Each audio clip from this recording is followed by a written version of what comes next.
ठाकरे बंधू एकत्र येणं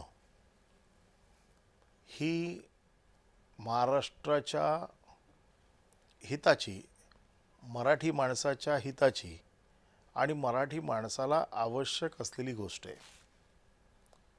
काही कारणास्तव हे दोघेही एकमेकापासून वेगळे होते आणि दोघांनी ज्यावेळेला ठरवलं की दोघांचे वैयक्तिक काही इश्यूज असतील त्याच्यापेक्षा महाराष्ट्राचं हित जास्त महत्त्वाचं आहे आणि त्यासाठी आपण एकत्र आलं पाहिजे, हे ज्यावेळेला दोघांनी ठरवलं त्यावेळेला ते दोघे एकत्र आले.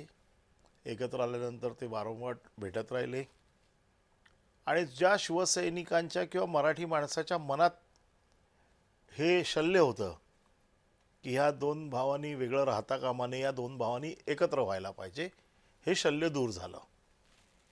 यामुळे मराठी माणसाची ताकद वाढेल, मराठी माणसाला एक विश्वास मिळेल आणि ठाकरे हे नाव जरी त्या नावावरती दरोडा पडला असेल तरी देखील अख्ख्या देशाला माहिती आहे की ठाकरे हे नाव कोणाचं आहे.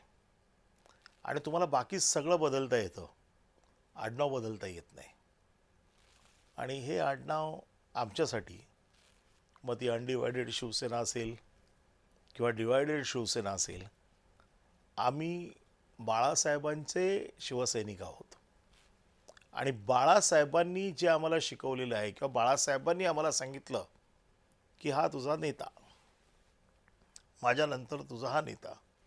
आम्ही मातोश्रीला मानणारे लोक आहोत आणि बाळासाहेब म्हणजे आम्ही मातोश्री समजतो आणि मातोश्रीचा नेता हा आमचा नेता असं आम्ही समजतो. जसं मी समजतो तसं लाखो शिवसैनिक, लाखो मराठी माणसं असं समजतात. आणि त्यामुळे हे दोन बंधू एकत्र आले, त्यामुळे नक्कीच एक महाराष्ट्रात वेगळं वातावरण तयार झालेलं आहे. कोणी काही जरी सांगितलं तरी मी देखील कार्यकर्ता आहे, लोकांमध्ये फिरतो, लोकांच्या भावना जाणतो आणि त्यामुळे एक